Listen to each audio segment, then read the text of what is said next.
Olá, boa noite. Tudo bem com vocês? Vocês estão me ouvindo?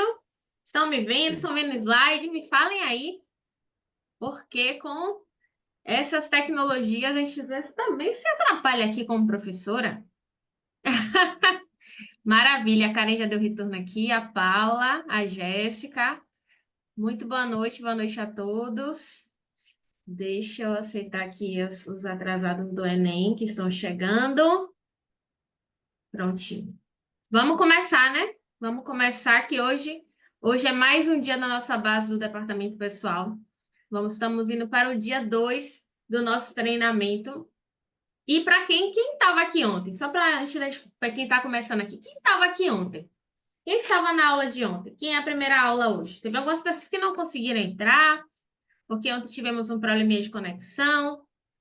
Oi, muita gente estava ontem, perdi ontem.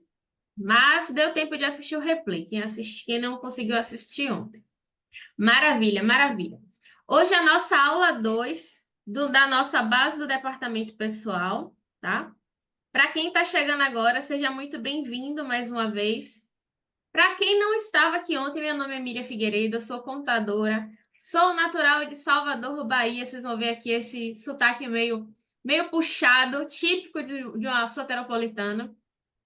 Mas sem entrar em muita brincadeira, né? Trazendo já uma conversa mais direta ao ponto, que o intuito aqui é preservar o tempo de vocês, que o tempo de vocês é valioso, assim como o meu.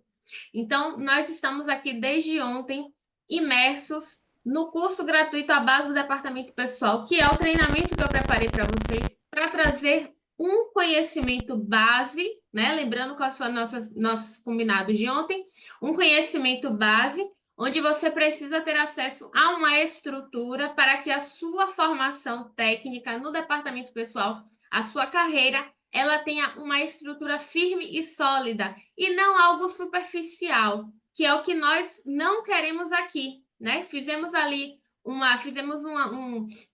um quiz com vocês para que vocês identifiquem onde vocês estão, fazendo aqui um resumo para quem não estava na aula de ontem. Fizemos um quiz para vocês saberem quantos pontos vocês fizeram. Nós fizemos também um mapa de quais são os cargos que são, né, geralmente, comumente reconhecidos pelas empresas e ofertados pelas empresas no departamento pessoal, para que vocês entendam, eu estou naquela condição, mas eu quero chegar ao próximo passo. Para não ser uma Alice aqui no País das Maravilhas, achando que vai sair de auxiliar de DP e já vai empreender, tá? Eu gosto muito de ser direta ao ponto e franca com vocês. Vão ter pessoas, não, uma pessoa que é uma pessoa expert, que é uma pessoa que ela é autodidata, ela consegue em menos de 3, 4 meses se desenvolver para chegar até aquela condição de um alto cargo de liderança no departamento pessoal. Mas isso não é o senso comum. Eu preciso ter um tempo de trajetória. E é justamente, inclusive, não somente dos profissionais do departamento pessoal, mas muitas pessoas, principalmente os profissionais que estão entrando agora na carreira, não só no DP, mas de modo geral, essa nova geração ela acaba não tendo a paciência de esperar aquela maturação profissional. Assim como falamos ontem, existem também empresas que não estão valorizando os nossos profissionais do departamento pessoal, mas fizemos ontem acertos que vocês sabem o que é que precisa fazer se o chefe não der aquela valorização para vocês, certo? Se não der aquela valorização para vocês, você já sabe como é que deve agir. Mas vamos passando agora para a nossa aula 2. Admissão de empregados. Deixa eu tirar essa linha. Cadê? Admissão de empregados. Vou tirar essas anotações.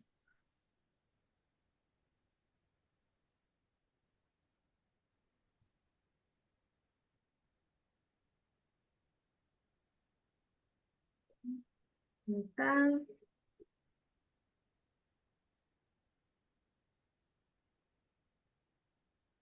Pronto.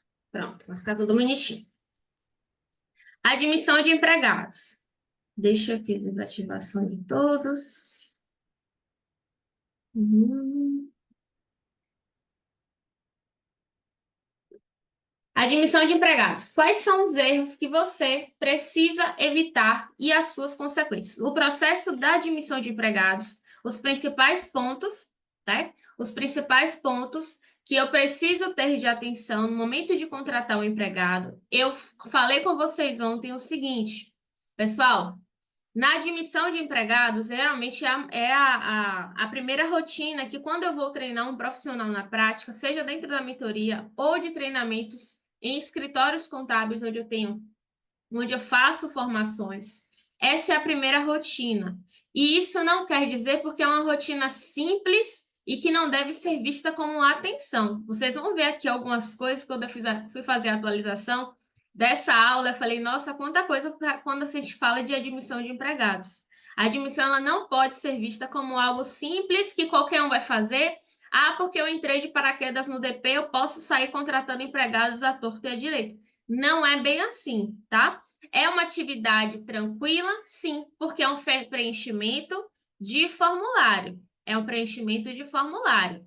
Certo, Karen? Vamos lá. Fique aí atento que a gente vai ter coisa hoje, tá? Nós vamos ter coisas hoje. Então, é um preenchimento de formulário. Vamos fazer uma analogia aqui ao preenchimento de informações, né? O preenchimento de informações de um cadastro de um banco, um cadastro de cartão de crédito. Então, dentro da admissão de empregados, o processo em si qualquer pessoa faz. Só que eu preciso entender o que preencher e principalmente na parte de quando eu vou qualificar o empregado, quando eu vou dizer a categoria que esse empregado trabalha, eu preciso ter atenção, tá? Deixa eu aceitar aqui que está chegando bastante gente. Tá que eu estou passando aqui o slide. Dentro do registro de empregados, ela é uma etapa essencial para a comprovação do tempo de serviço junto à Previdência Social e, além de obrigatório, quando há um vínculo empregatício entre empregado e empregador. Lá no artigo 3 da CLT, ele trata o seguinte: quando há uma relação trabalhista, né, um vínculo, uma relação de emprego, ela é configurada quando há a presença de 4 requisitos que são presentes no vínculo empregatício. Pessoalidade, ou seja, eu contratei, deixa eu ver quem está aqui na minha frente hoje, para não pegar só uma pessoa para Cris. Eu contratei deixa eu ver, o Alisson. Contratei o Alisson para trabalhar no meu escritório contábil. Quando eu contratei o Alisson, eu fiz o contrato com a pessoa física do Alisson. Então, esse contrato ele foi feito para o CPF do Alisson. Se, porventura, o Alisson ele não conseguir trabalhar naquele dia, ele precisa apresentar uma justificativa plausível para essa ausência.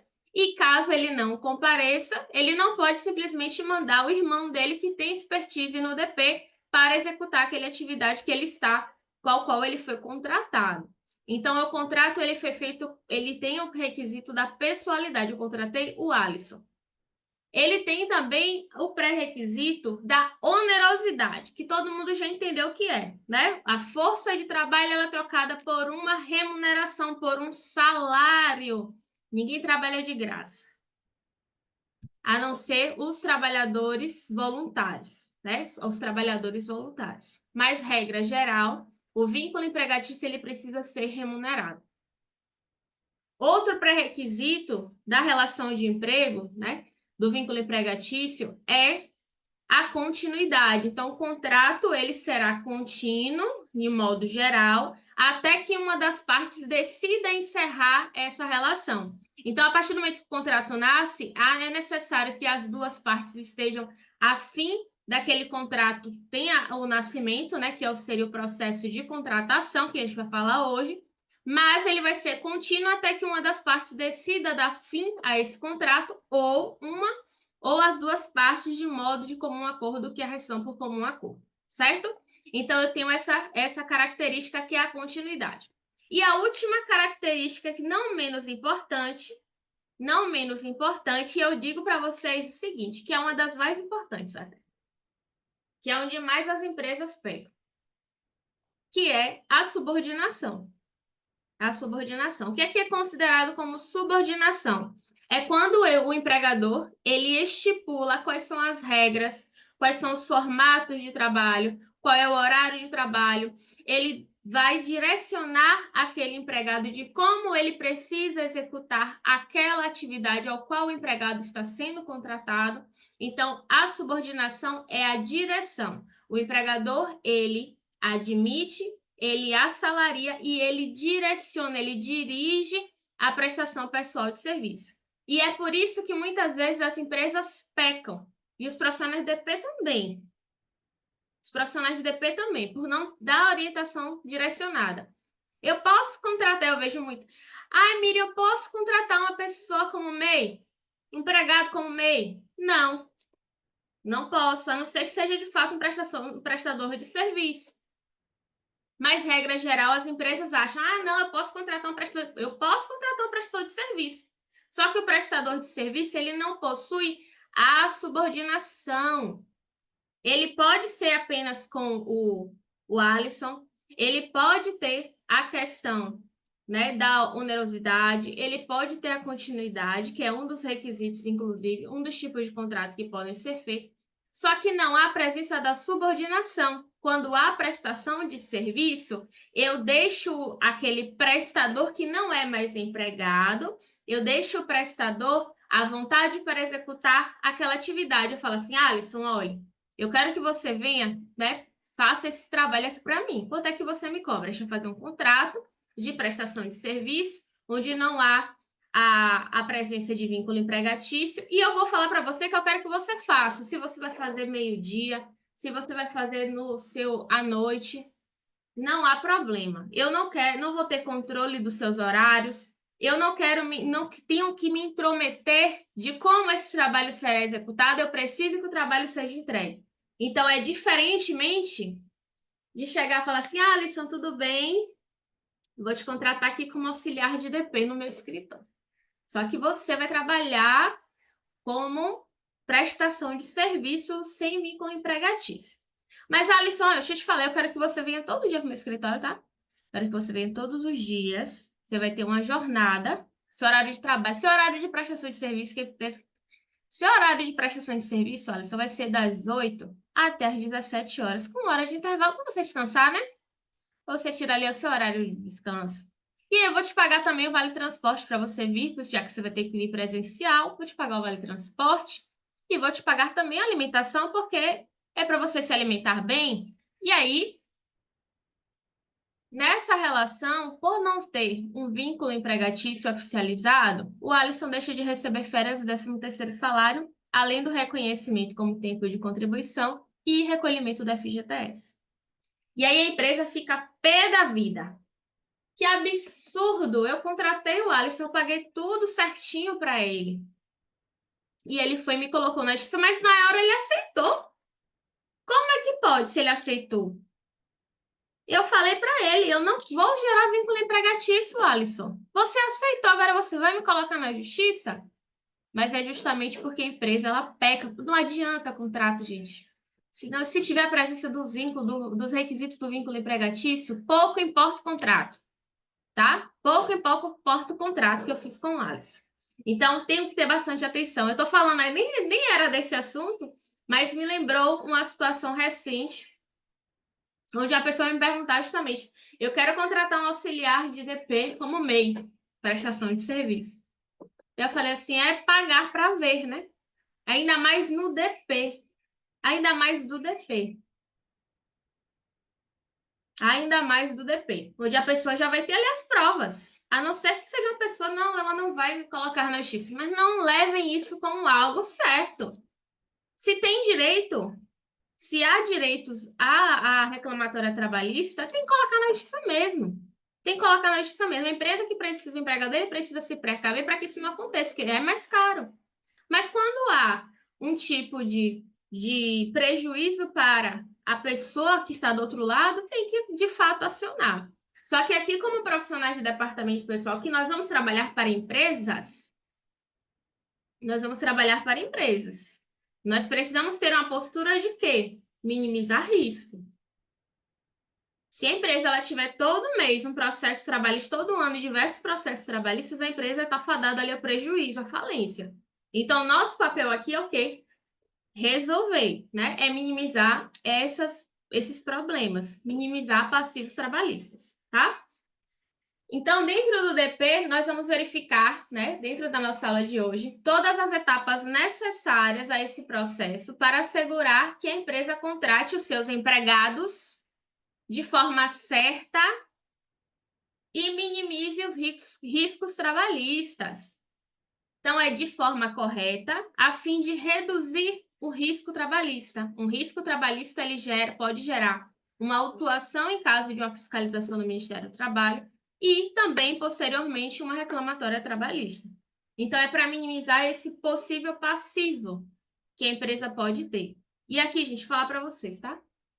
Vou tirar ela quando eu falo com você.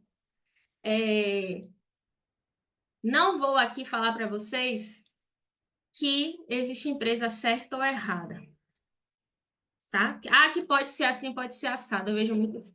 Algumas pessoas falam, Miriam, eu posso fazer isso? Não, gente, ó. A legislação ela não tem previsão. Quando não tem previsão, é algo subjetivo. E aí cabe a cada um interpretar de acordo com o bem, com um consenso maior. Mas vão ter situações aqui que eu vou falar para vocês. Pode ser que tenha coisas que vocês não achem justo. Vai ter coisas também que eu não acho justo. Mas é o que está na legislação. E o meu senso de justiça, ou não, que eu não acho justo ou acho justo, pouco importa para o que está na legislação. Eu posso não concordar, eu posso não aceitar, eu posso não ter o entendimento. Mas se está previsto na legislação, pouco importa a minha opinião, tá? Sendo direto ao ponto aqui para vocês. Como fica a ótica do vínculo e subordinação do ponto de vista do contrato de estágio? Ótima pergunta, Vanessa. Eu vou responder essa antes de passar para o próximo assunto, mas vamos lá. Com relação ao contrato de estágio. Dentro do contrato de estágio, ele não tem a previsão dentro da CLT. É uma legislação própria. Então, você precisa dar uma lida na lei do estágio, que é a Lei 11.788 de 2018, que é uma legislação que ela vai dispor sobre as regras que devem constar dentro da relação do estágio. O que eu vejo muito aqui na prática, com os meus clientes, com os clientes de consultoria que eu atendo, Lei 11.788, Lei de Estágio, Lei do Estágio. Lei 11.788 de 2018. O que eu vejo muito aqui de vícios que as empresas pecam é o seguinte: dentro da legislação do estágio, ele fala que o estagiário ele precisa estar estudando, ele precisa estar regularmente matriculado e frequentando a instituição de ensino. E aí, vou colocar o Alisson para estagiar no meu escritório contábil, só que ele já está formado. Já errou, já zerou aí o gabarito. Já errou, já é um erro. E quando há vícios nessa relação trabalhista, quando há esses vícios, eu posso estar caracterizando o vínculo empregatício. Sobre subordinação, não há o que se falar muito sobre subordinação. Só que dentro também da lei do estágio, ele fala o seguinte, que o estagiário ele precisa ser subordinado a um supervisor. Ele vai ser acompanhado por um supervisor do estágio. Ele não assume responsabilidade. E é nisso também que as empresas pecam. Falar assim, Alisson, vou contratar você para trabalhar no meu DP, viu? Você vai ser auxiliar de DP. Eu não tenho experiência nenhuma. Não tenho experiência nenhuma, mas você vai ter que dar seus pulos aí, tá? Eu não estou dizendo que é para quem tiver uma situação dessa colocar a empresa na justiça. Tá repreendido. Não é isso, se você não interprete assim. Mas eu vejo muito isso. As empresas pecam porque elas colocam o estagiário, né, colocam ali responsabilidade a mais no estagiário no caso da subordinação e não tem o acompanhamento daquele estudante e por isso pode ser quebrado a questão do vínculo empregatício ser, na verdade, caracterizado como vínculo empregatício e ser quebrado e descaracterizado contrato de estágio. Além de outras coisas que eu preciso ter, como, por exemplo, seguro contra acidentes pessoais. Então, quando eu tenho um processo de contratação que possui falhas, possui furos, eu estou exposta a um risco. Estou exposta a um risco, certo? É isso. Então, dentro da empresa, dentro da relação trabalhista, A admissão é a primeira e, quiçá, uma das mais importantes. Eu vou falar não aqui a mais importante, mas é a primeira mais importante. Eu digo que a mais delicada, costumo falar para os alunos da mentoria, que a mais delicada é a rescisão. É porque a relação trabalhista ela está ali estremecida. Mas na admissão eu preciso ter segurança que aqueles processos eles estão corretos, tá? Ele precisa ter um processo bem feito para que não possua erros desde o início, desde quando o empregado começou na empresa. Então, ela é importante etapa para a prevenção de riscos, pois os erros cometidos logo no início poderão tornar insustentável a relação de emprego. Você fica refém do empregado. Isso não é bom. Não é bom o empregado ficar refém do empregador e nem o empregador ficar refém do empregado.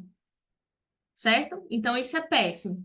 E quando começa a relação errada, a empresa fica exposta. Está sem áudio? Está sem áudio, gente? Fale aí, por favor. Andreia, clica em ligar.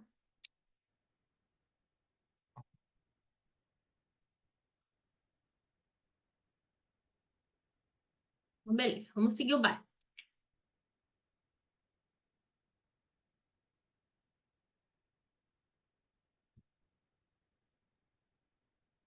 Pronto. Então, a primeira e uma das etapas mais importantes dentro do processo do vínculo empregatício é a admissão. Eu preciso ter bastante atenção a essas regras. Eu separei aqui o processo de admissão por 3 categorias. A parte de recrutamento e seleção, porque tem gente aqui que pode fazer na empresa. Pode fazer na empresa. Pode fazer na empresa, que é o processo de recrutamento e seleção, a parte do departamento pessoal e a integração. Eu já fiz muito processo de recrutamento e seleção, mas em determinado momento eu passei a contratar profissionais para executar isso, porque eu sei das minhas responsabilidades, eu sei das minhas fragilidades e das minhas fortalezas. Não é algo que, por se tratar de um processo que, se ele não for muito bem formulado, eu posso ter um problema lá na frente, como perca de tempo, perca de investimento, ter prejuízos, e isso pode atrasar o meu resultado. Então, eu preferi fazer a contratação através de profissionais especialistas nessa área. Mas eu posso ter aqui dentro da nossa base do DP profissionais que fazem a parte de recrutamento e seleção, e eu trouxe aqui algumas coisas para que vocês que façam aí o recrutamento. Ah, Miriam, na empresa pequena, eu faço essa parte também. Então, já fiquem atentos às coisas que vocês precisam ter atenção. Então, no recrutamento e seleção, é necessário definir com cautela o perfil da vaga, o que é que esse empregado vai precisar fazer, o que é que ele precisa ter de atribuições dentro da empresa que ele vai contratar. Eu vejo muita gente, você vai contratar uma empresa, você vai fazer a contratação de uma empresa referente a uma empresa na área de construção civil. Você entende daquela área? Você tem domínio técnico daquela área? Ou você é uma pessoa de RH, de DP, que vai fazer a triagem do currículo? Então, tenho que ver com bastante atenção o perfil da vaga que a empresa espera e o perfil do candidato que está ali próximo a essa vaga. E aí, identificar. Cheguei a uma pessoa próxima do que eu quero. Eu vou ter dentro da empresa formatos de desenvolver essa pessoa para ela chegar próximo do que eu estou precisando? Sim ou não? Então, são análises que quem trabalha na parte de recrutamento e seleção precisa fazer. Estabelecer as habilidades técnicas e competências necessárias, habilidades técnicas com relação à execução das atividades e com relação a competências emocionais, competências que vão ser necessárias para executar aquela atividade. Definir o perfil do candidato ideal no momento da contratação. Realizar o processo seletivo e teste, se for o caso, técnicos e comportamentais para bater o martelo naquele candidato, é essa pessoa que eu, de fato, quero fazer a contratação. E aí passa para a parte 2 desse processo, que é a fase documental. É necessário solicitar os documentos pessoais e profissionais daquele profissional. Então, vai ter uma relação de documentos daqui a pouco, mostrar para vocês. E encaminhar o empregado para a realização do exame admissional. Isso aqui é a fase pré-contratual. É a fase pré-contratação. Mas ela é pré-contratação, como eu falei, alguém aqui faz essa parte? Alguém? Não, Miriam, eu trabalho no DP, mas eu faço essa parte também. Fala aí para mim. Fala aí para mim no chat. Tá vendo? A Maria faz. O Genius faz, o Luiz faz, Milena. Muitas pessoas falam. Então, vocês precisam ter bastante atenção a essa parte aqui. Porque apesar do vínculo ele ainda não foi batido o martelo, ainda ele não é empregado efetivamente da empresa, né? De modo geral, colocar assim, existe,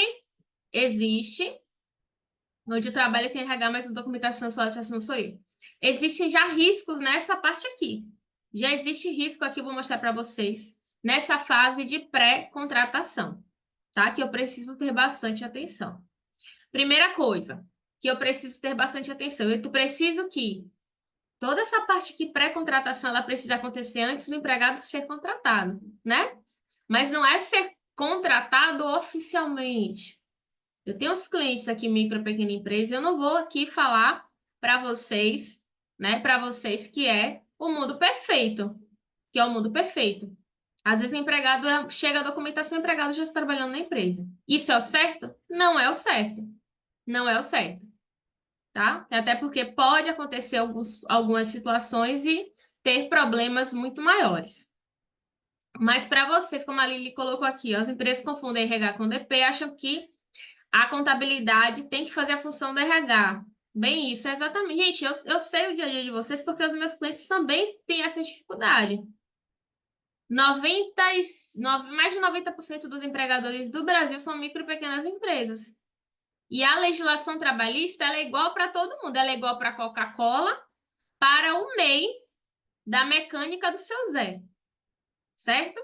Então, é a mesma regra. Não existe distinção.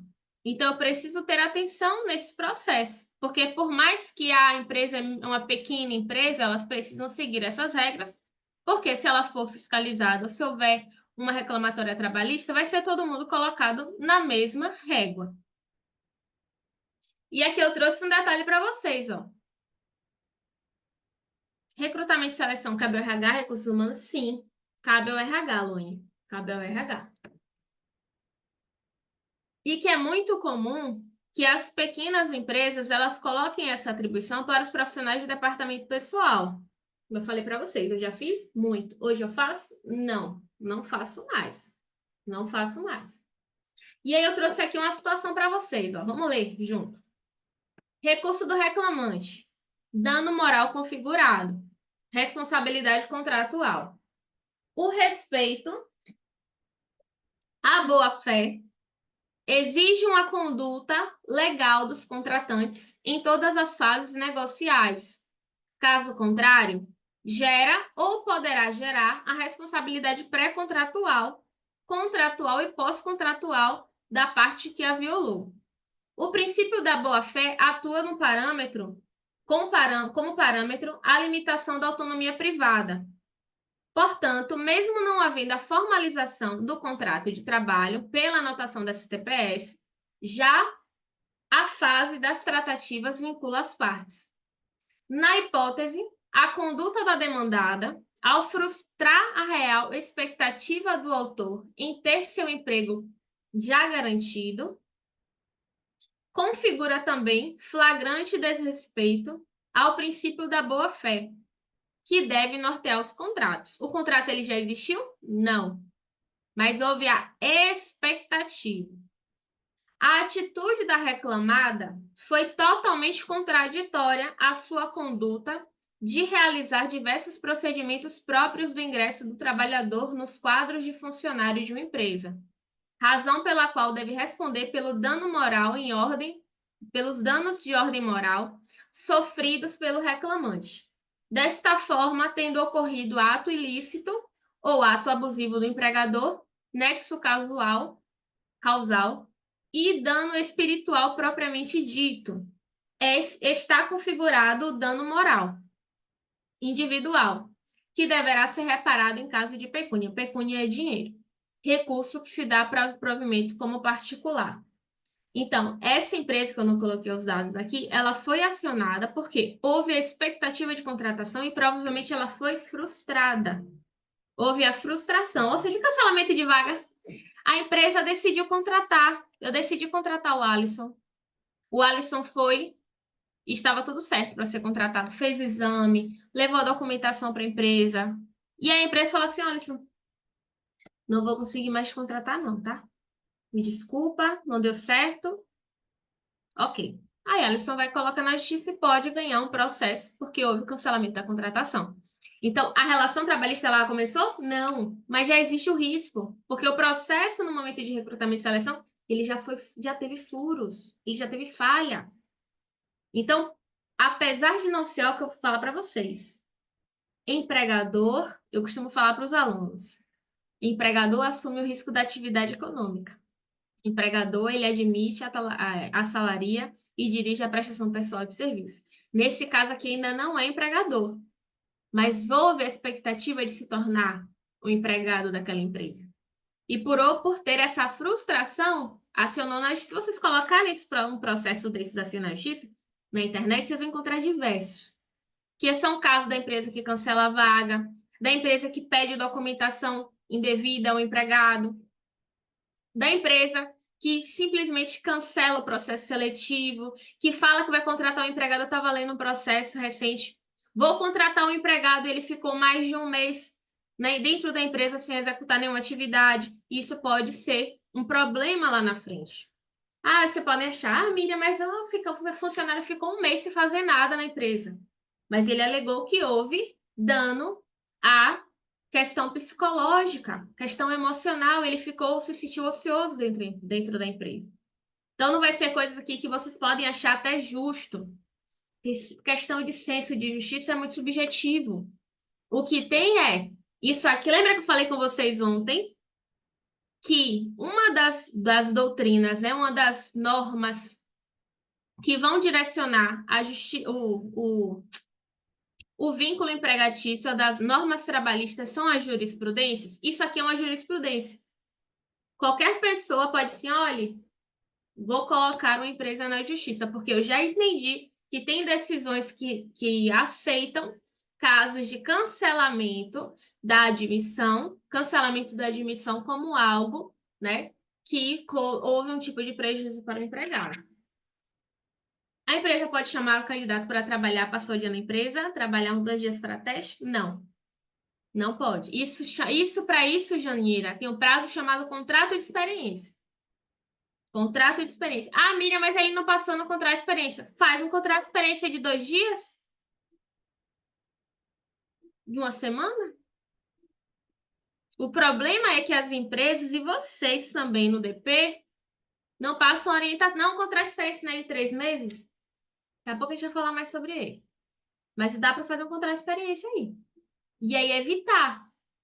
Imagine a frustração. O empregado ele saiu. Vamos colocar agora no lugar do empregado. Vamos colocar no lugar do empregado. Ele vai, o Alisson, ele viu a vaga de emprego, uma vaga, né, de emprego na internet.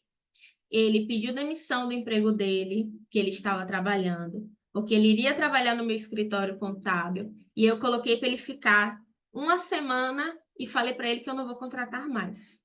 Porque a gente acha que isso aqui é injusto, né? Houve cancelamento da contratação. Vamos colocar agora um pouco do lado do outro? Ele estava ali com o emprego dele certinho.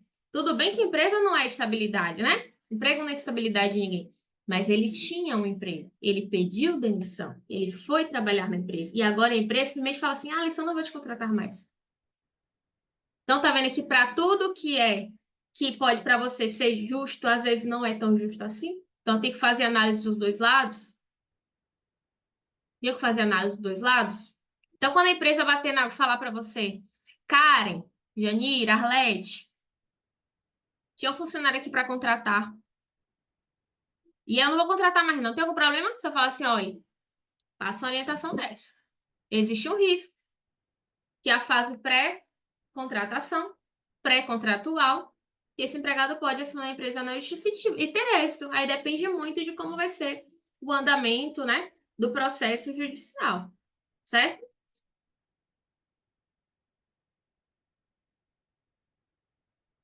Depois eu vou responder as perguntas. Vamos mandando aí, vamos mandando. Olha o que eu vou falar para vocês aqui. Lembra que eu trouxe aqui? Deixa eu voltar. Eu tenho na fase documental a solicitação de documentos pessoais, né? Solicitação de documentos pessoais. Olha o que fala o artigo 373 da CLT. Ressalvada as disposições legais destinadas a corrigir as distorções que afetam o acesso à mulher ao mercado de trabalho e a certas especificidades estabelecidas nos acordos trabalhistas é vedado. Vedado é o quê? Proibido. Publicar anúncio de emprego ao qual faz referência ao sexo, a idade, a cor ou a situação familiar, salvo quando a natureza da atividade a ser exercida pública e notoriamente assim exigir.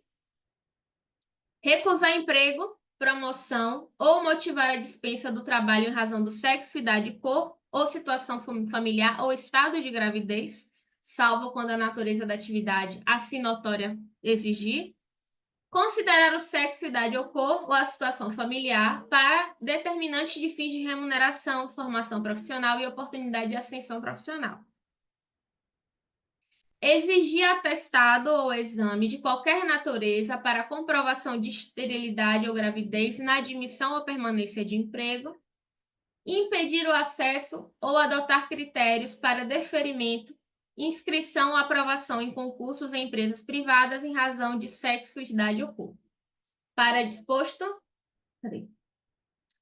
O disposto nesse artigo não obsta a adoção de medidas temporárias que visem o estabelecimento das políticas de igualdade salarial entre homens e mulheres, e em particular, que se destinam a corrigir distorções que afetam a formação profissional, acesso ao emprego e as condições gerais do trabalho à mulher.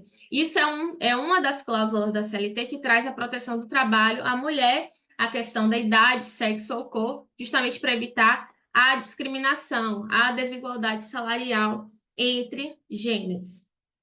Então, o que é que fala aqui? Eu posso pedir exame na fase documental ali DPRH. Posso pedir exame de gravidez para fazer a contratação? Não.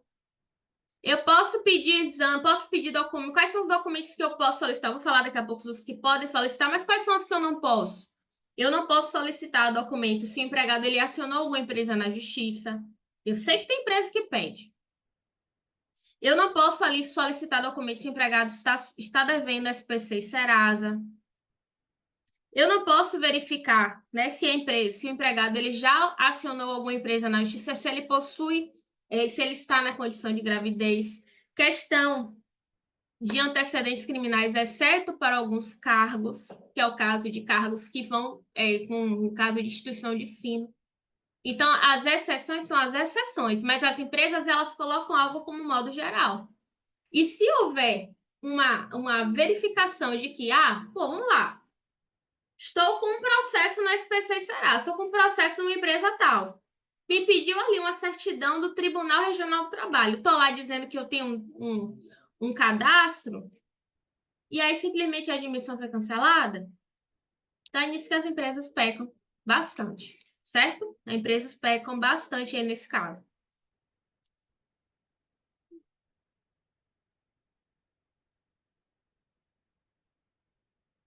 Vamos para a parte 2. Tá só começando.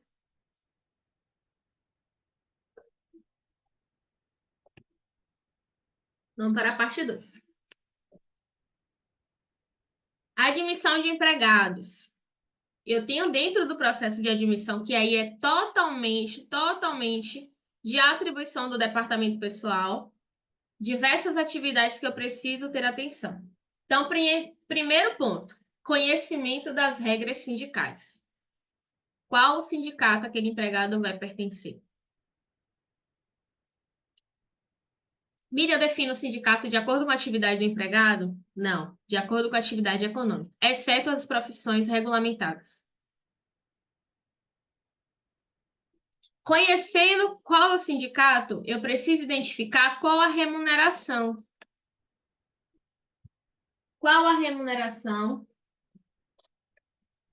e quais os benefícios esse empregado vai ter direito. Vamos colocar aqui o funcionário, sim. O funcionário João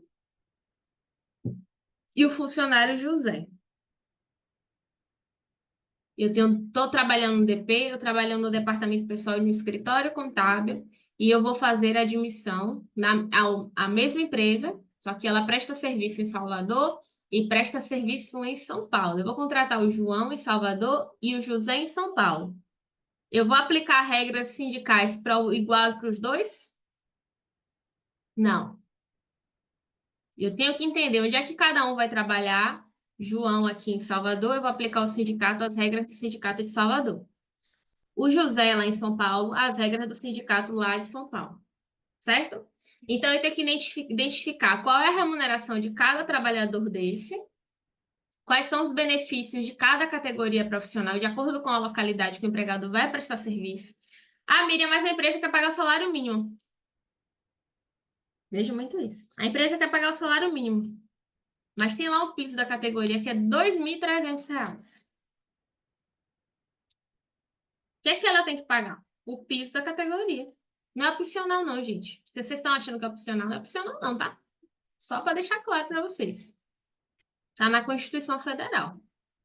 É um dever um direito do empregado o reconhecimento das convenções coletivas. Então, não ache que é algo opcional. Eu preciso identificar qual cargo e o CBO compatível com aquela função. Qual é a função que o empregado mira? Você que faz a identificação do CBO, eu faço uma pesquisa. Quando eu não sei o que é que significa aquela atividade, eu peço apoio da empresa para identificar qual o CBO é adequado para aquela atividade. E às vezes o cliente fala, o empregado vai trabalhar com operador de máquina de não sei o quê. Eu não sei qual é aquela máquina especificamente. Então ele passa ali, olha, essa máquina é assim, assim, assim, nós vamos buscar um CBO compatível com aquilo. Só que quando eu verifico o cargo e o CBO, tem um outro ponto também que vocês precisam analisar. Qual o grau de instrução? O grau de instrução, de acordo com as regras do Ministério do Trabalho, para aquele CBO, o empregado ele possui a instrução necessária para executar aquele cargo? Um exemplo, um médico. Para ser médico, ele tem que ter ensino superior completo em medicina. Dá para contratar um médico que ainda não está formado? O óbvio precisa ser dito às vezes, tá? Não dá para contratar um médico que não está formado. Mas lá dentro da característica do CBO, para médico clínico, um exemplo, vai estar que ele precisa ter graduação em medicina. Então, eu vou precisar analisar o CBO daquela empresa para saber se os empregados que estão sendo contratados no processo de contratação, primeira coisa, lá na contratação, vou contratar um médico. Mas ele está ali já não formou não, viu? Ele não vai poder ser contratado. Elaborar o contrato de acordo com a legislação vigente. Eu tenho alguns tipos que eu trouxe aqui para vocês. Contrato indeterminado, que é o contrato que não possui um prazo pré-fixado. Tem um contrato que ele não possui um prazo limite ali para a celebração desse contrato. Ele tem o início e não tem tempo, né? Para finalizar. O contrato de prazo determinado, que é o contrato que ele possui a característica de data de início e data final. O contrato de experiência, né, que é um tipo de contrato de prazo determinado, e que foi uma sugestão que eu dei para vocês aqui. Eu posso ter um contrato de experiência de 10 dias? Posso. Eu posso ter um contrato de experiência de 10 dias. A legislação, ela fala que é de até 90 dias e que eu posso ter um contrato e posso ter uma única prorrogação e que na soma desse prazo chegue até os 90 dias. Ele fala 3 meses? Não, a legislação não fala 3 meses. Fala 90 dias. A gente precisa no DP entender os termos técnicos. Nessa parte, sim. Porque o cliente, às vezes, ele fala: eu coloquei o funcionário, coloquei o Alisson para trabalhar aqui no meu escritório, mas ele ficou os 3 meses de experiência. E agora eu tô mandando a documentação, viu? Para contratar ele. E aí você faz um novo contrato de experiência? Tá certo isso, DP? O que é que vocês acham? Tá certo? Contratei tá o Alisson trabalhando desde julho, junho, maio, desde abril na minha empresa. Completou 3 meses agora. Eu vou fazer um novo contrato de experiência com ele, tá certo? É justo?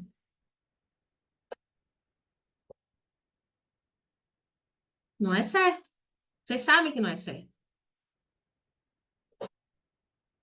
Um contrato de tempo parcial, que é um contrato onde eu posso ter uma jornada de trabalho menor que o padrão das 44 horas semanais, uma jornada de trabalho inferior ao padrão e o salário proporcional a essa jornada.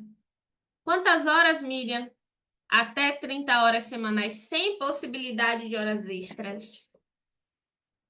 O contrato de tempo parcial, ele é ótimo para as empresas. Eu gosto muito do contrato de tempo parcial. Já vi muita empresa fazendo isso. Faz, mas faz mesmo. Acha que nunca dá nada. Acha que nunca dá nada. Até o dia que dá, gente. Até o dia que dá um problema. Certo? Até o dia que dá um problema. Então, o contrato de tempo parcial é uma excelente opção. A empresa, já vi uma situação. A empresa, Miriam, ela quer contratar o Alisson. Alisson, desculpa colocar você, pegar você para Cristo, tá? Contratar o Alisson, mas não possui ainda demanda suficiente para o Alisson ficar as 44 horas. E aí, eu posso aplicar o contrato de tempo parcial.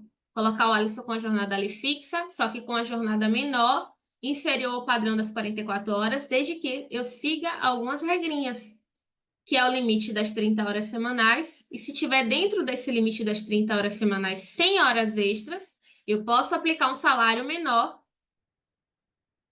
proporcional a essa jornada. Então, para isso, a empresa vai estar o quê ali, ó? Economizando no processo de contratação. Que às vezes a empresa fala assim, não vou contratar não, porque ele só fica meio turno. O Alisson só fica meio turno, não vou contratar. Eu não tenho recurso suficiente para pagar um salário para o Alisson, porque ele só fica meio turno, e ele aceitou. Dá para fazer um contrato de tempo parcial. Dá para fazer um contrato de tempo parcial. Primeiro que as empresas não cumprem a legislação trabalhista. Eu concordo, Emily. Eu concordo com você. Tem muitas empresas que não cumprem. Só que a gente precisa ter a ciência dessas regras para quando a empresa chegar assim para você, eu quero fazer o certo agora. E aí, como é que orienta? Não, você não precisa, você nunca cumpriu? Oxe, vai fazer agora por quê?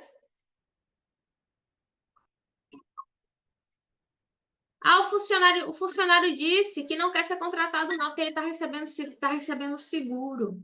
Porque ele está recebendo o Bolsa Família. Pode? Eu recebi direto essa pergunta aqui. Miriam, o funcionário está dizendo que não quer receber, não quer assinar a carteira porque está recebendo o Bolsa Família. Porque ele tem um processo judicial que ele tem uma pensão alimentícia para ser resolvida. Eu posso não contratar? Nunca pôde. Não sei nem que hipótese foi que passou pela cabeça do empregador de não contratar. Isso nunca foi uma opção.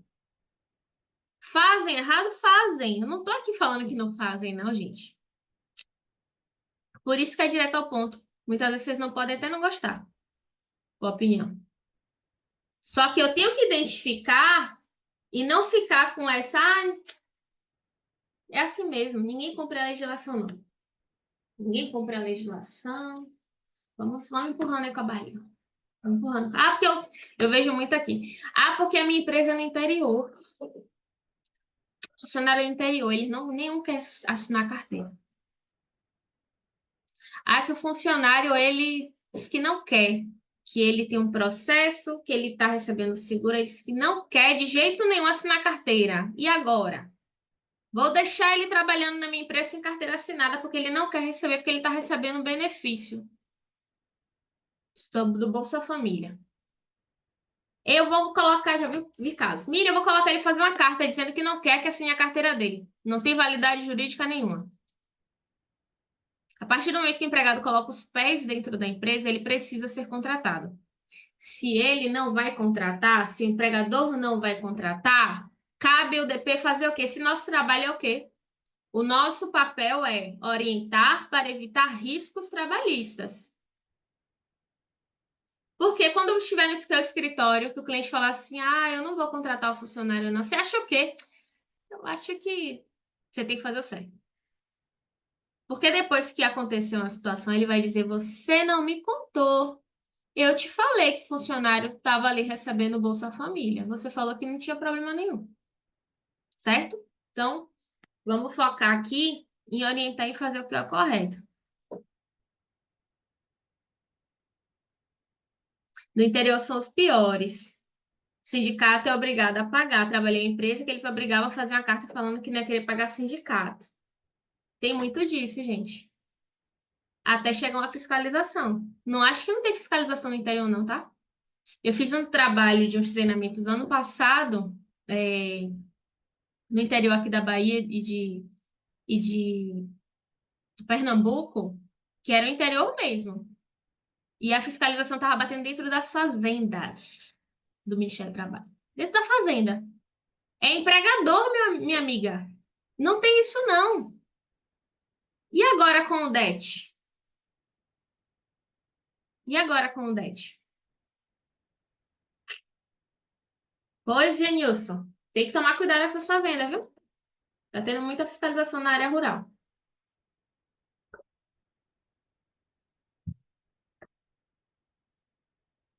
Vamos lá. Contrato intermitente é uma outra possibilidade de contratação, bacana também, para esses casos. Eu não posso contratar. Não posso contratar o funcionário agora, que ele não quer, porque eu não tenho dinheiro para fazer a contratação do empregado agora. Tem a possibilidade de contrato intermitente. O funcionário vai trabalhar 2 vezes na semana, Miriam. Só final de semana é um restaurante, é um hotel que trabalha, vai estar no período ali de pico. Vou ter um momento de contratação, depois... Contrato intermitente, ele é ótimo para esses casos. Contrato o empregado por X horas naquele mês. Mês que vem ele não trabalhou. Não tem problema. De acordo com a legislação na CLT, artigo 443, ele me permite fazer esse tipo de contratação. E aí, no período que o João não trabalhar, ele não recebe. Ele não recebe. Miriam, mas eu não acho justo Gente, aí entra a questão da legislação trabalhista. Eu posso fazer isso. O que eu não posso é chegar à fiscalização, Ministério do Trabalho, tá lá, os funcionários sem registro. Eu estou trazendo possibilidades aqui para vocês. Vocês vão identificar qual é o certo e qual é o errado, todas aqui estão certas, de acordo com o limite de cada uma. A primeira que foi criada na CLT foi o indeterminado, depois veio a experiência. Então, foram criadas essas outras possibilidades justamente para evitar a falta do reconhecimento do vínculo empregatício.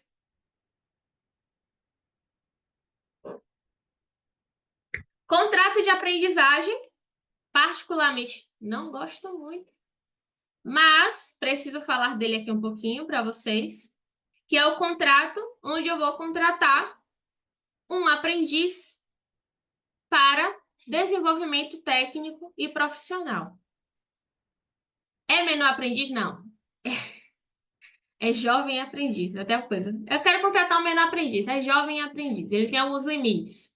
Ele tem um limite com relação à carga horária, ele precisa ser dedicado a um período de carga horária teórica em uma instituição de ensino profissional. O limite da idade é de 14 até 24 anos. O contrato ele é de prazo determinado, só que ele possui algumas regrinhas, ele gera o vínculo empregatício, então vai gerar encargos sociais sobre isso, vai receber férias, 13º normal. Mas para as empresas, principalmente as empresas que são obrigadas, a fazenda do Genilson aí provavelmente é obrigada a contratar.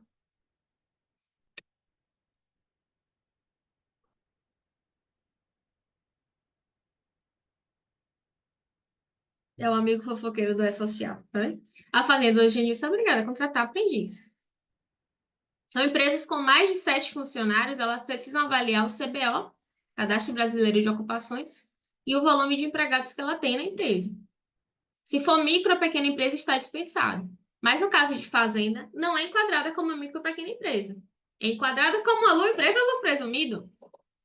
É uma empresa que, na verdade, nem é lucro presumido, é uma empresa que é de demais portes. Eu equiparo a fazenda, um condomínio, um sindicato, uma igreja, a Coca-Cola. E eu tenho que cumprir essas regras. Contratação. Do jovem aprendiz, não trabalha jovem aprendiz, isso. É uma possibilidade, tá? Outros tipos de contratos que eu trouxe aqui. O contrato de teletrabalho. No momento da pandemia, foi um boom do teletrabalho, mas ainda existem empresas que contratam em teletrabalho. Então, por exemplo, eu tenho uns clientes aqui que são de psicologia. E aí ela faz telemedicina, médicos que fazem trabalho de telemedicina. Preciso contratar uma pessoa para tomar conta da agenda, preciso contratar um profissional para tomar conta ali dos atendimentos, para tomar conta do faturamento. Posso contratar como teletrabalho, eu não possuo estrutura física, eu posso contratar, no meu caso, trabalho home office, vou contratar o Alisson. Posso contratar o Alisson como teletrabalho. Porque ele não preciso ter ele dentro da minha estrutura física do escritório. Mas eu posso fazer, eu tenho um tipo de contrato previsto na legislação, que é o teletrabalho. Então, eu não posso simplesmente falar assim, ah, não vou contratar não, porque não vou contratar.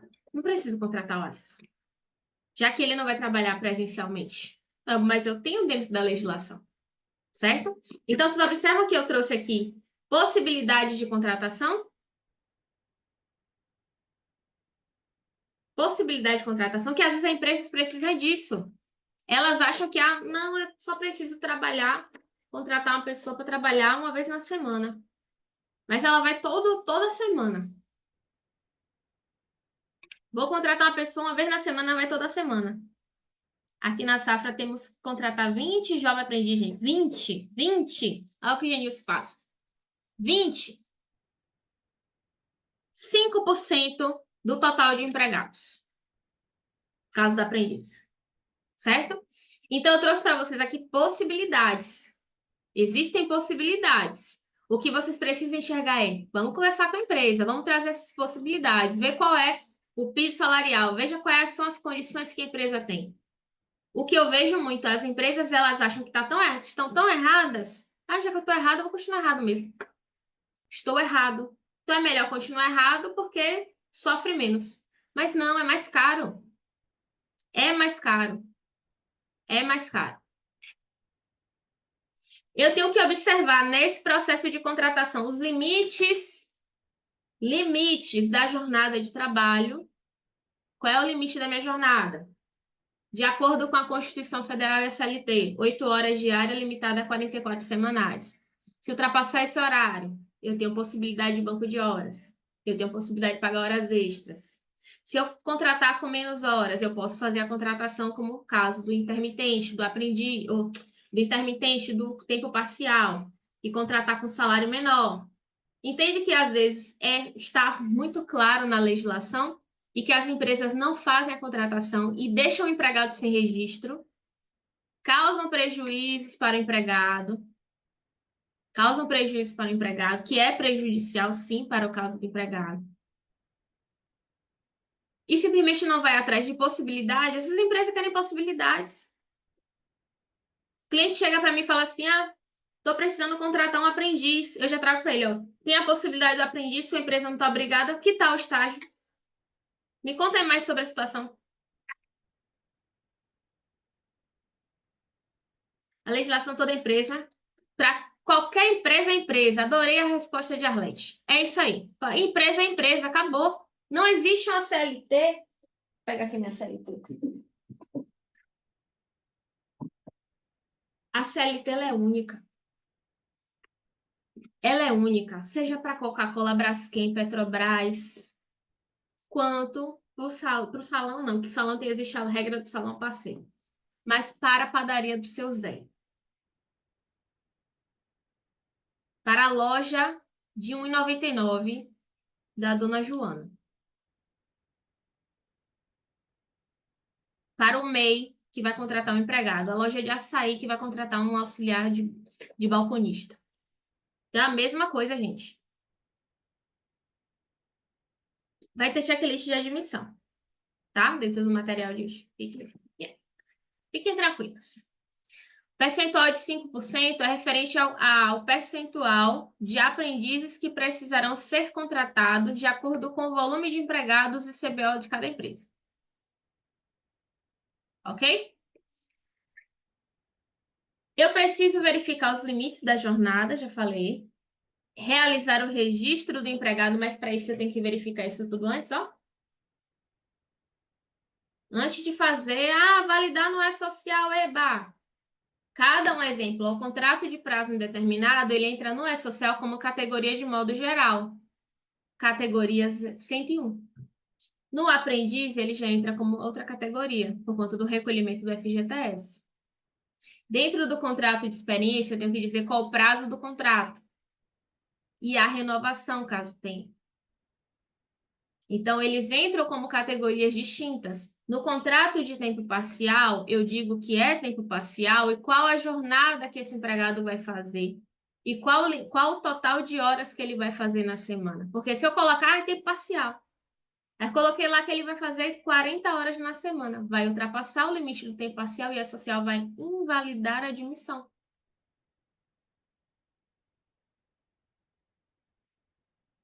No caso de diarista autônomo, não atende mais de 2 vezes na semana. Diarista é específico, Aline, para o trabalho doméstico. Não existe diarista na empresa. Empresa não tem contrato de diarista. Miriam, mas a pessoa vai trabalhar, vai fazer uma limpeza uma vez na semana. Eu posso colocar como intermitente, eu posso colocar como autônomo, eu posso colocar como tempo parcial. Limite do tempo parcial, limite da jornada. Jornada limitada a 30 horas na semana. Certo? Fiz o registro do empregado. Diarista na empresa pode pagar como RPA? Depende. RPA é recibo de pagamento de autônomo. Se tem a subordinação, não é mais autônomo. Falei desde o início da aula. É nisso que as empresas pecam.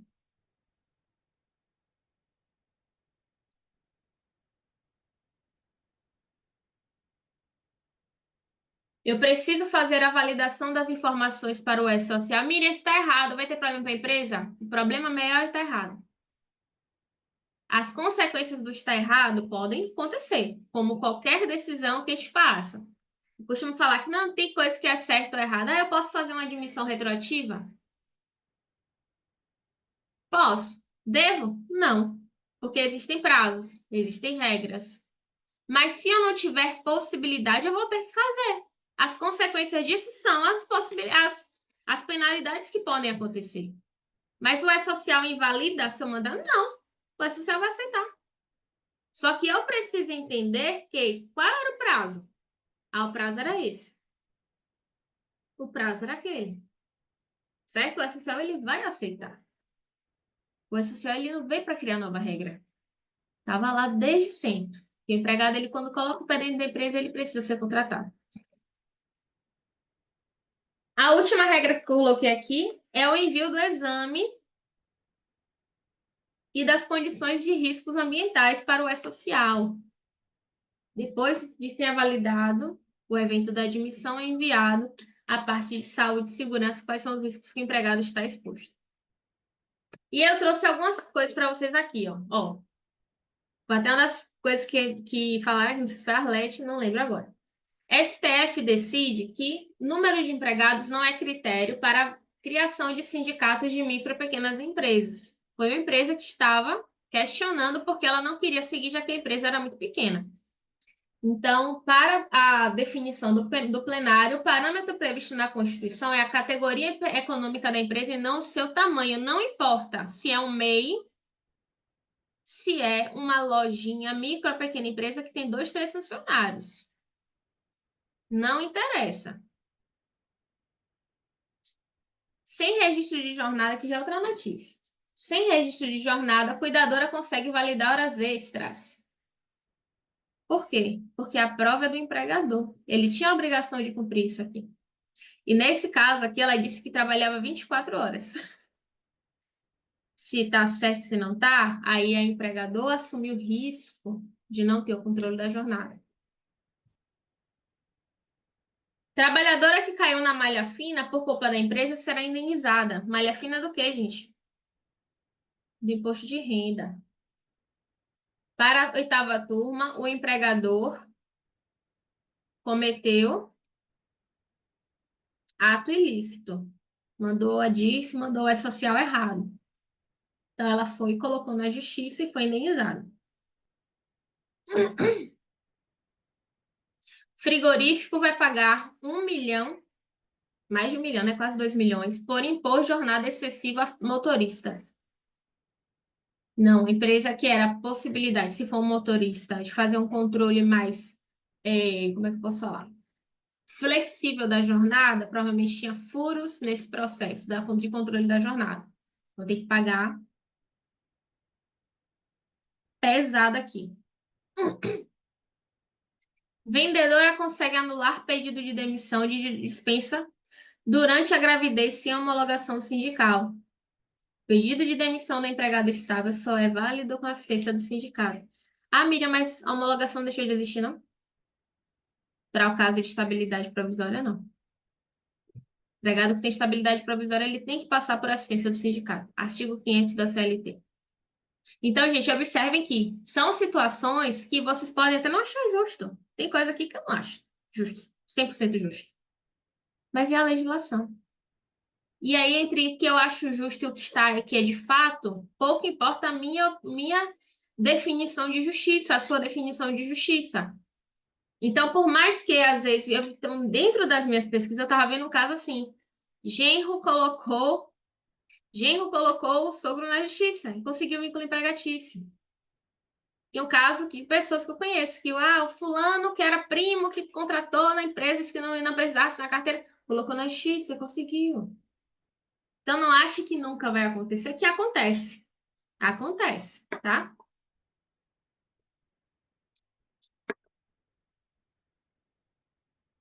Integração do colaborador. Eu preciso assinar o contrato de trabalho para que seja um contrato expresso, escrito, esclarecendo das cláusulas e condições contratuais. Eu preciso deixar claro ali quais são as regras que a empresa está esperando, o que é que ela está aguardando desse empregado.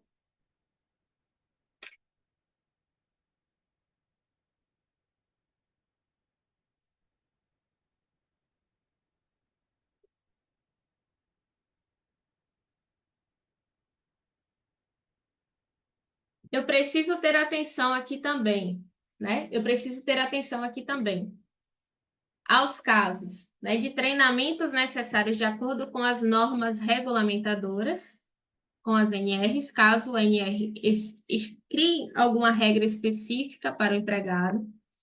Eu preciso identificar os EPIs que o empregado ele vai precisar executar, os fardamentos para quem é DP interno, para quem faz a parte de RH também, precisa ficar atento a isso. Eu preciso assegurar a concessão dos benefícios do empregado. Eu preciso estar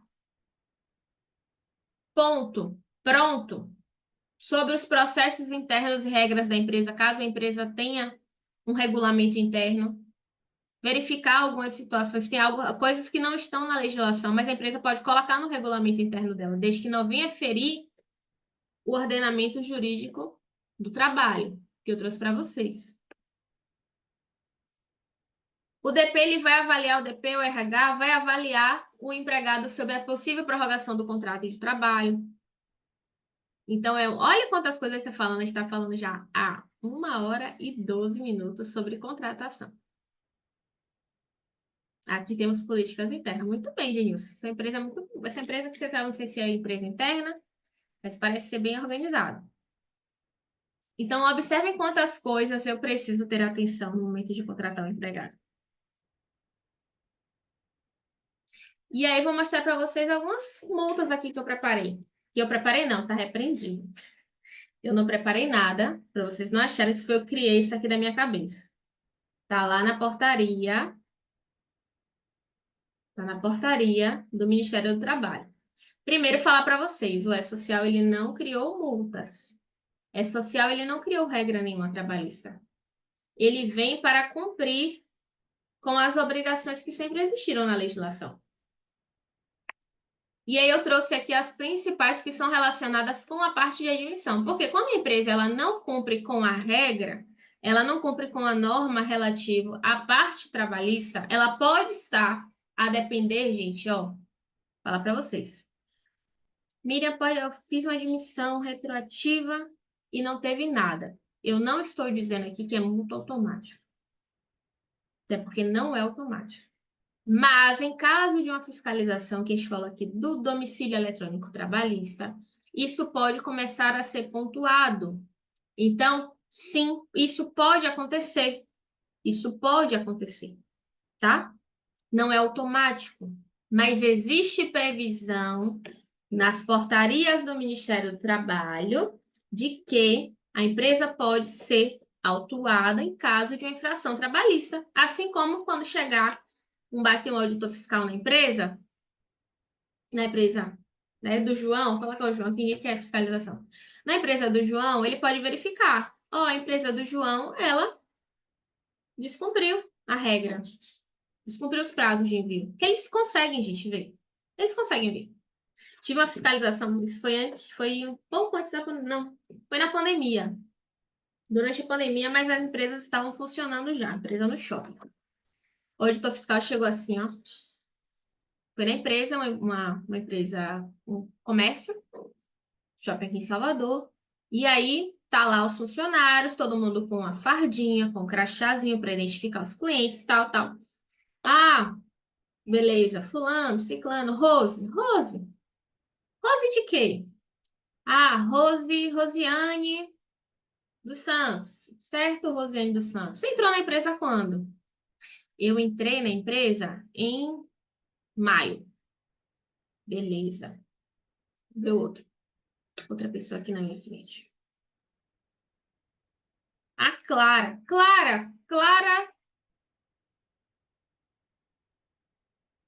da Silva. Clara, você entrou quando? Em maio. Beleza. Então, o CPF de vocês do aqui. Aí chegou a notificação da empresa.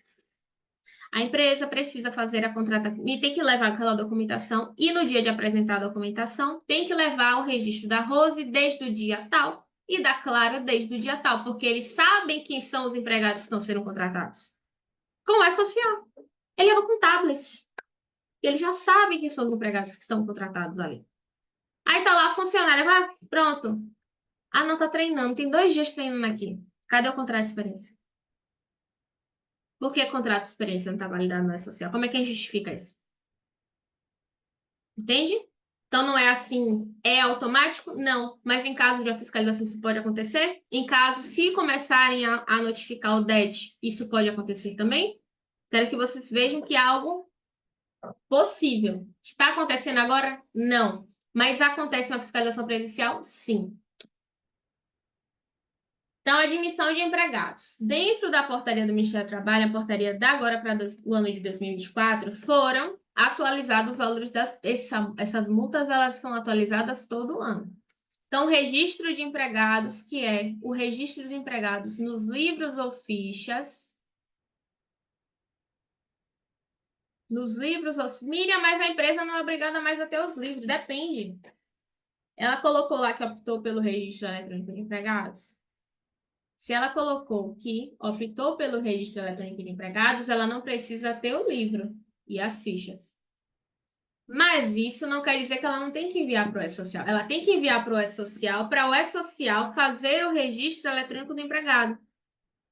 Então, tem uma multa aqui ó, que varia de 827 até 13 mil reais. Qual é a diferenciação aqui? Micro, pequena empresa, esse valor menor, demais portes, esse maior. Anotação na carteira. Ah, mas a carteira física, ela deixou de existir. Mas existe a carteira digital. Quando eu envio para o E-Social, eu estou alimentando a carteira digital.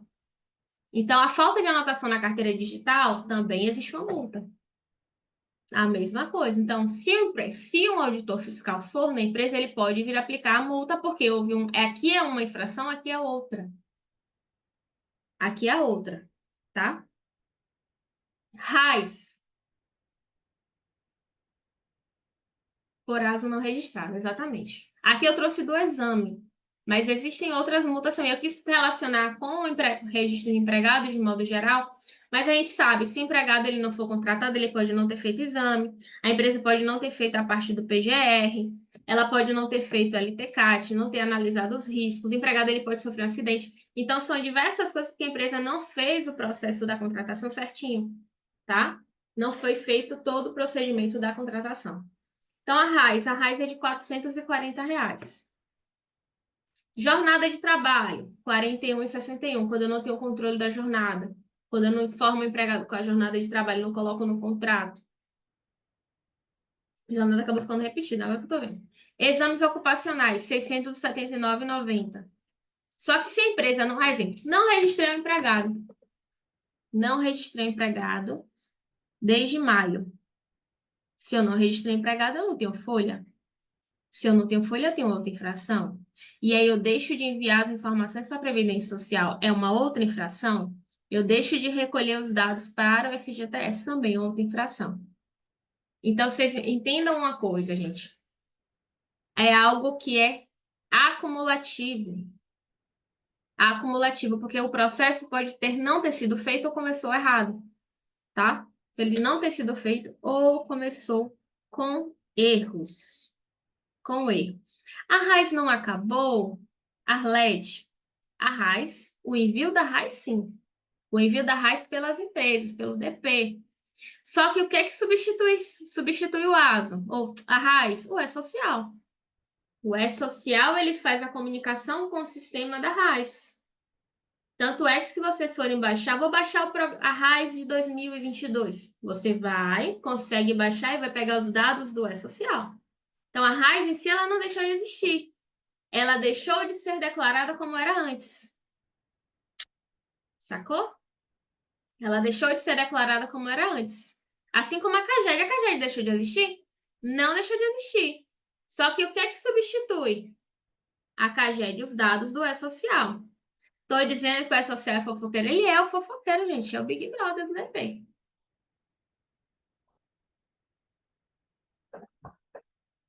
Daqui a pouco eu vou parar, dar uma pausa aqui para responder as perguntas de vocês, algumas, e a gente vai seguir. E aí, o que foi que a... Deixa eu ver quem foi. Mudou o formato de envio? Mudou agora pelo E-Social. Agora não, já tem uns 2 anos. Tá? Desde 2022, não. Tem empresas que é desde 2019. Certo? E aí o checklist vai estar no material que vocês vão receber na aula de amanhã. Na aula de amanhã.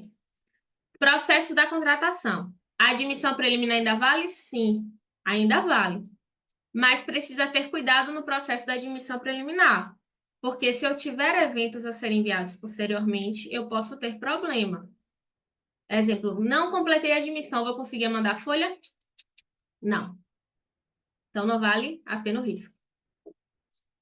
Então, os documentos necessários para a contratação. Eu preciso ter ali uma ficha de registro de empregado. Essa ficha vai para o E-Social, Miriam? Não. Mas você pede para a empresa, ano que vem, ano que vem, 2026, para a gente deixar de enviar disso. Para que a empresa ela preencha quais são os dados do processo de contratação, qual vai ser o tipo de contrato, qual vai ser o tipo de salário que vai ser aplicado, benefício. Então, você colhe essas informações por parte da empresa, principalmente para quem é DP, escritório contábil. Documentos pessoais do empregado, RG, CPF, etc. Comprovante de residência. Cópia de documentos dos dependentes, né, os dados dos dependentes para fins de salário família, dependentes para fins do imposto de renda. Termo de consentimento para dados pessoais, agora também a declaração de etnia e outros documentos específicos que a empresa venha solicitar. Então, esses são os documentos necessários para a contratação. O PIS eu preciso? Não mais, por conta do FGTS digital. Preciso da carteira de trabalho? Não mais, porque está na CTPS digital. Exame ocupacional. O exame tem que ser feito antes da admissão. Exame toxicológico para os casos de motorista. Certidão de nascimento do empregado. Se tiver RG, não é obrigatório. Agora, certidão de casamento, se ele for casado, sim. Exame toxicológico, se necessário, para o caso de empregados que vão estar na condição de motorista. Exames complementares, se necessário, se o exame admissional der alguma variação, alguma alteração, então a empresa precisa encaminhar o empregado para algum exame complementar. Não depende muito da realidade de cada empresa e de cada empregado. O que você precisa analisar antes da admissão? Sindicato, CBO, que se é compatível com o grau de instrução e o cargo, a jornada de empregados e os limites, se o salário está compatível com o sindicato, com política de remuneração da empresa, se existem outros profissionais com o cargo e salário diferente por questões de equiparação salarial, quais são os benefícios que esse empregado vai receber por questão de adequação para que não tenha tratamento diferenciado.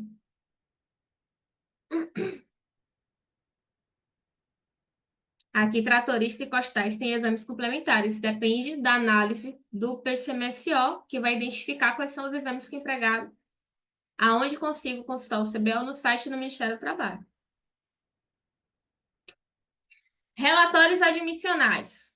Quais são os relatórios que nós vamos emitir? Contrato de trabalho, acordo de prorrogação e compensação de horas, caso de banco de horas, declaração de dependentes para fins de salário e família, imposto de renda, ficha de registro de empregado. Precisa isso aqui? Eu não precisa, mas eu gosto. Eu gosto, é meu, tá? Declaração de deslocamento para o caso de vale transporte, termo de consentimento da Lei Geral de Proteção de Dados e fazer um check-up ali do envio do S2200. Aí outras coisas vai ser de acordo com o perfil de cada empresa, caso de ficha de EPI, essas coisas, tá? E eu vou responder algumas perguntas aqui, pelo menos as últimas, para a gente não passar muito do prazo, deixa eu ver. Se falarmos que vou verificar se está tudo certo no sindicato e a contabilidade diz que não, e assim para você prejudicar ela, seria por conta de que tem algo errado? Aí depende do que ficou, não sei como é a questão da relação de Daiane. O que ficou acordado aí nesse processo? Foi orientado? Não foi? Aí depende muito. O ideal é registrar toda essa orientação, tá? Tenho problemas com o CBO no sentido de colocar o cargo a ser vinculado com outros e na carteira aparece o principal. Isso acontece muito porque ainda não existe atualização dos cargos de acordo com o CBO, porque a empresa, até houve uma atualização recente no CBO, houve uma atualização recente, mas ainda não existe CBO para todos os tipos de cargo, né? Tem um cliente que ele faz a contratação de Tech Recruiter, que são recrutadores para a área de tecnologia. Então, o cargo em si é específico, mas dentro da CTPS digital apareceu o quê? Analista de recursos humanos. Porque não existe um CBO específico para aquela característica do cargo.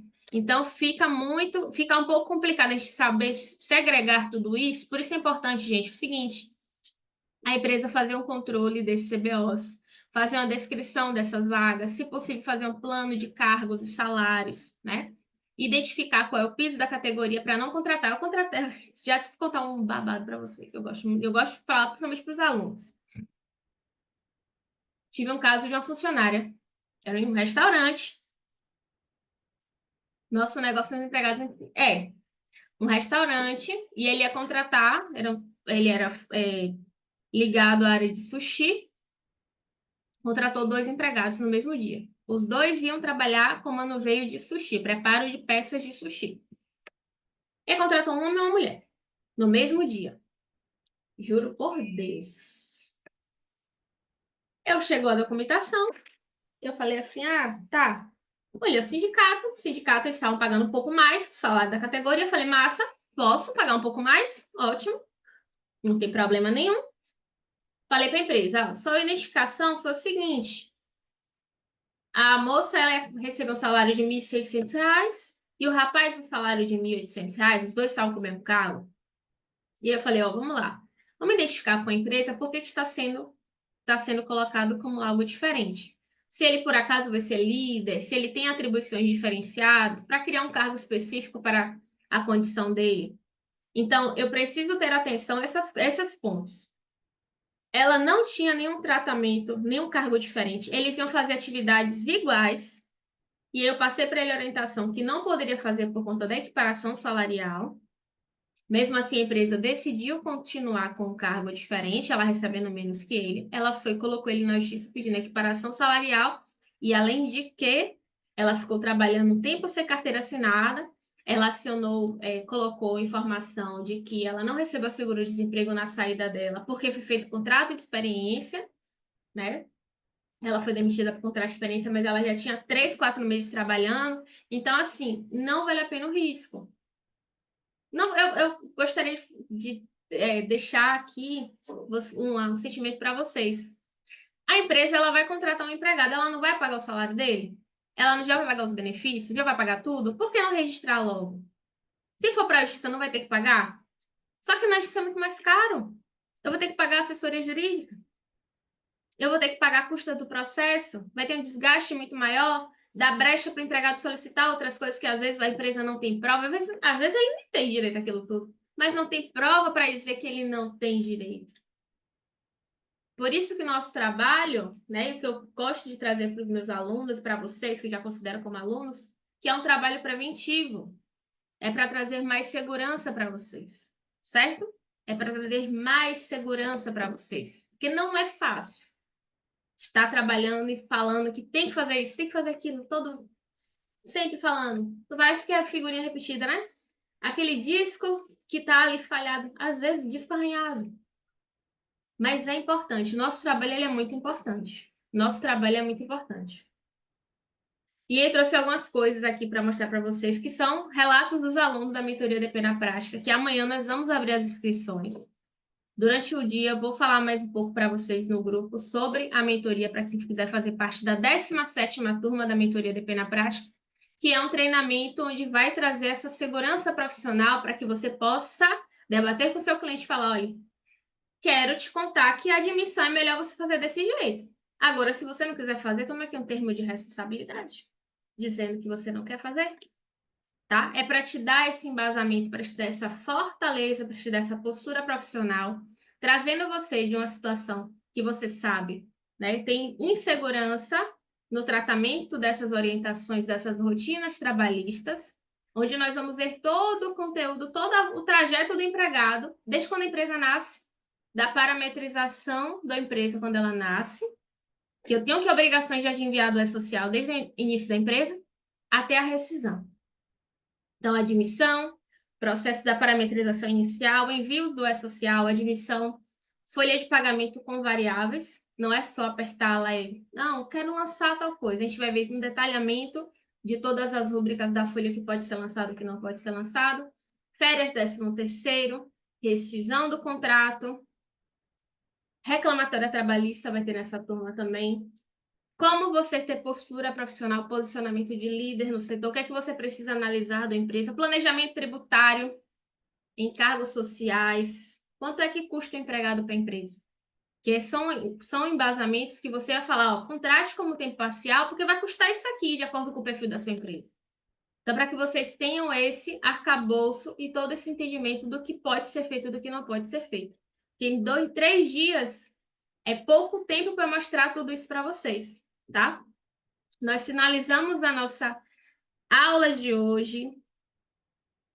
Amanhã eu vou abrir as vagas para quem quiser fazer parte da 17ª turma, que vai começar agora, final de julho, tá? Mas que vamos começar, porque é um treinamento teórico e prático, alinhando a teoria com a parte prática no sistema domínio, tá certo? Um beijo, boa noite para vocês. Nos vemos amanhã na aula. Amanhã nós vamos falar sobre as rotinas que eu preciso dar conta no departamento pessoal, do que vocês precisam ter de atenção. Nós vamos falar de regras, vamos mostrar cálculo aqui para vocês. E eu espero vocês amanhã, viu? Temos um compromisso de ir até amanhã. Até amanhã, boa noite, bom descanso a todos. Estaremos aqui firmes e fortes na nossa base do DP. Um beijo, um cheiro, fiquem com Deus e tchau, tchau.